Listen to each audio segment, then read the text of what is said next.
I am Jeff Luther, and the host of your new favorite podcast, the Inspector Alliance. This is where we'll peel back the curtain and get behind successful service industry businesses to see just what makes them tick.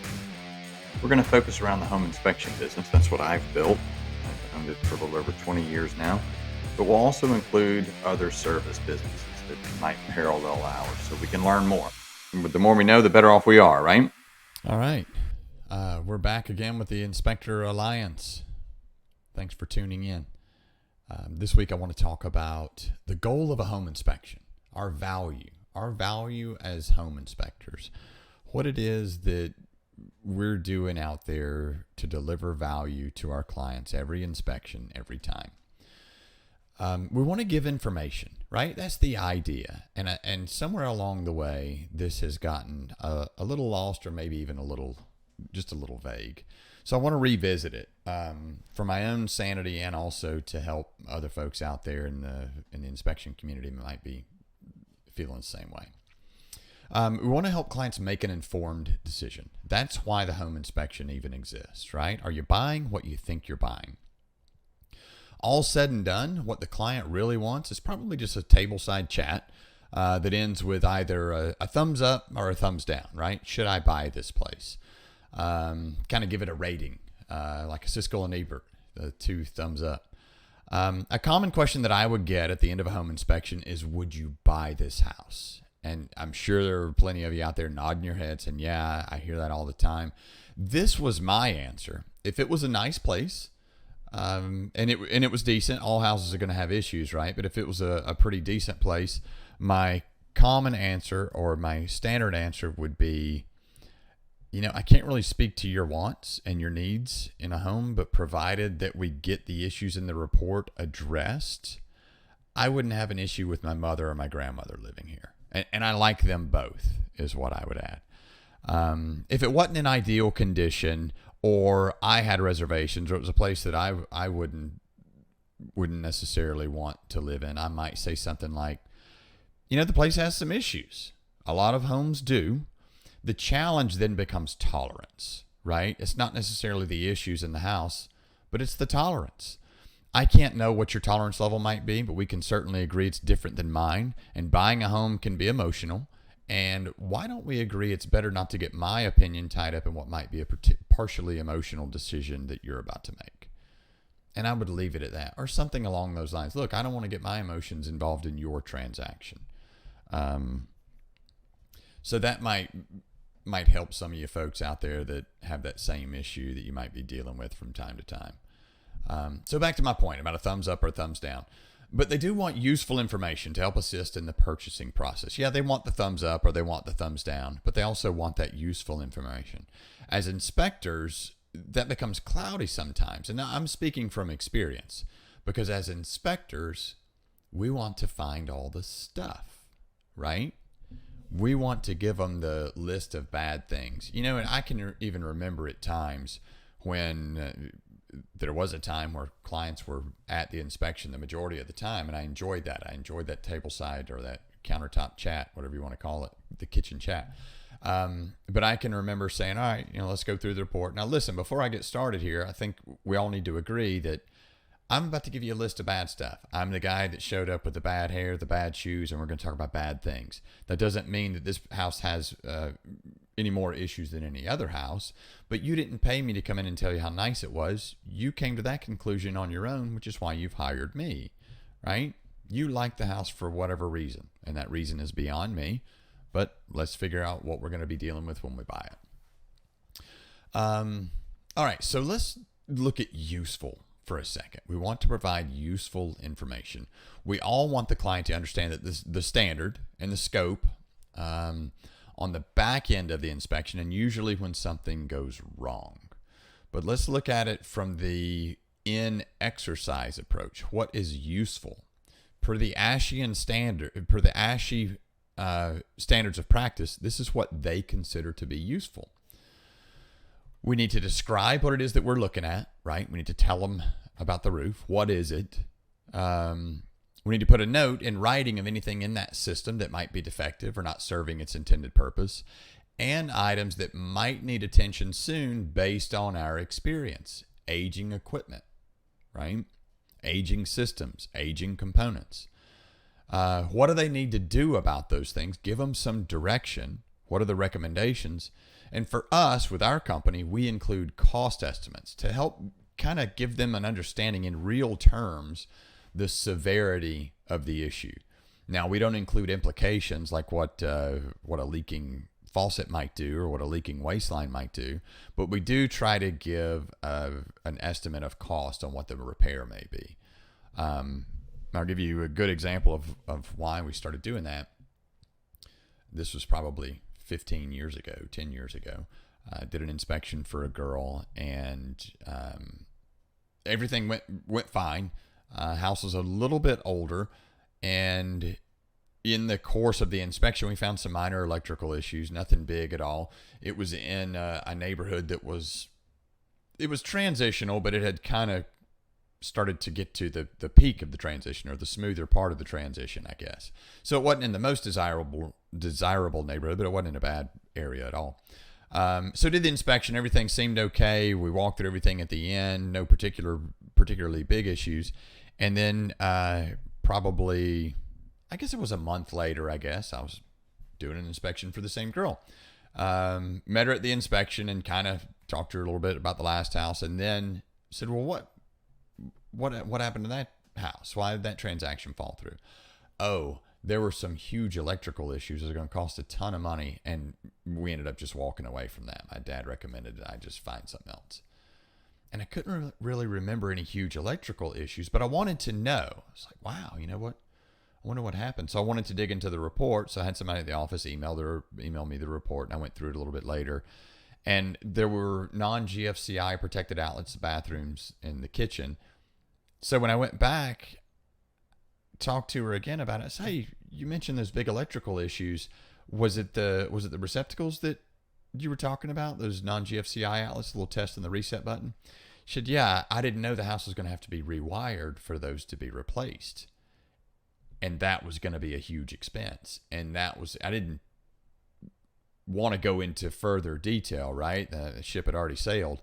But that was when I realized, I could give a little more direction to add some clarity to this process. I think that might have helped in this particular instance. So what prompted this podcast? Here's a specific issue that just came up in our company recently. Now, new construction home, right? We're doing the final inspection. We did not do the rough framing. The inspector inadvertently found out that an outside receptacle was tied into the receptacles of an adjacent bedroom. So there was a balcony, patio, whatever you want to call it, off of the bedroom. And in testing those outlets, it tripped the GFCI receptacle, and then the interior receptacles were dead as well. So he just happened to come across it. The issue then became whether or not this was an acceptable building practice. I think you all know what word I'm trying to avoid here. And now I can feel all you technical folks out there kind of inching up on the edge of your seat, ready to burn me on this one. Now we've done something technical. So you're going to get me. But sometimes we just have to be a little brave, right? So I'm going to be brave here and tilt my hand or expose us a little bit. So bring it on. All right. So let's look at this from a completely practical perspective, totally practical. And that word may escape some of you, but that's what I'm going to use. What does it really matter? I mean, seriously, let's think about that. What does it matter if those receptacles are tied in together? What does it matter? Forget what is common building practice. Forget if it's right. Forget if it's wrong. But let's think about those implications. What does it really matter? How much time, energy, and effort do we want to spend trying to prove a negative? Hey, this doesn't seem right. Let me go dig into NEC and the IRC and see if there's a way that I can figure out what's really wrong here. Because if we think about it from a practical perspective, what does it matter? Is it someone going to get hurt? Is it going to cause a fire? Is it wired improperly, incorrectly? It may seem odd, and then we need to dig a little bit further, right? But how much further? We get caught up in the wanting to be right scenario. Now, let's all be honest and realistic. Sometimes it becomes about another inspector coming behind us and reading our report more than it does about the report that we're giving to the client, right? Because the client's the one that's really going to use this information. The other inspector might want to make us look bad in an effort to make themselves look good, but it's really about the client. Then we'll look at, is it within our scope, right? Is something like that within our scope? Now, if we were doing the rough framing inspection, that's a whole different ball of wax. We're doing a different inspection to a different standard. Then it would be within our scope if there is a wiring issue that needs to be addressed. But is this particularly in our scope, within our scope? Is it information that the client can use in making their purchasing decision? When we find these issues that are ambiguous and we dig a little further and we want to know if we're right, is that information going to be helpful to the client in their purchasing process? I'll add here that I use this in my on-site explanation to the client. This is kind of what I do. I'm about to go through the house. I start in the kitchen. I always work through the house clockwise. As I do this level, I'll finish the next level. And if it's a ranch or if it's a single story, I'll say, as I finish this level, I'll go into the attic. I'll do the outside. I'll do the crawl space, and I end with the roof. I know that like 90% of you out there start with the roof, but I end with the roof. Along the way, I want you to know that I'm here hunting elephants. I'm not hunting mice. I'm going to find mice in my hunt for elephants, and I'll probably report those as well, mostly as a courtesy. But what I'm interested in are game changers, showstoppers, things that may change your purchasing decision. All the little things along the way, I'm going to find just by course of looking for the bigger issues. And some of those will be documented, some of them won't, but I don't want the message to be missed that we're looking for the big things. We have a limited amount of time and we want to know what you're buying. Along the way, if I come across something that's really big, I'll be sure and come and get you. Otherwise, feel free to take a tour of the house. What I'm trying to do at that point is encourage them to maybe not follow me around. Although I love the conversation, I love the people, genuinely love the people, it does slow down the process. I think you can all identify with that. So now let's get back to, does it really matter? Is it within our scope? Is it information the client can use for their purchasing decision? Is it a significant safety issue? All bets are off when this occurs, right? If it's a significant safety issue, I'm really not even going to look for the why. And there's probably a why as to it being wrong. And then, so is it helpful? Does it help in giving information for the purpose of purchasing a home? I've seen the industry change over the last 20 years. I've seen the home inspection go from being about giving information to being about finding all the things that are wrong. This big transition started to happen for me in that 2008, 2009 era, really probably 2010, 11, as we came off of the tails of that real estate collapse. As folks were willing to dip their toe back in and buy, they wanted to kind of, put the screws to the seller. So it was about finding all the stuff. That's when we started to really deal with like stained carpet, colors of walls. That's been asked for us to put in inspection reports before. So that's when I started to really see that transition. Folks wanted to beat the seller up on the price, and the best way to do that was through the inspection. They've already negotiated, right? Everything's kind of above board at that point. Then when we start the inspection, we can go through things that may or may not be relevant, but we might be able to make look bad. Oh, these outlets are all loose. That's a safety issue. My kid's going to get shocked when he uses them. In my opinion, it doesn't add value. It confuses the intent of the inspector or the inspection. Then we become our own enemy. As inspectors, we become our own enemy by fear of not observing an issue that may not be critical to the decision process, but the buyer may bring up later when they move in, right? So then we start worrying about the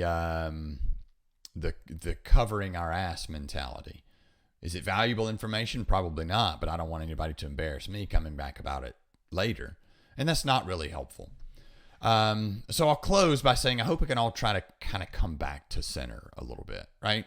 Maybe think twice about what the client needs in this process in the home inspection, as they may not necessarily know.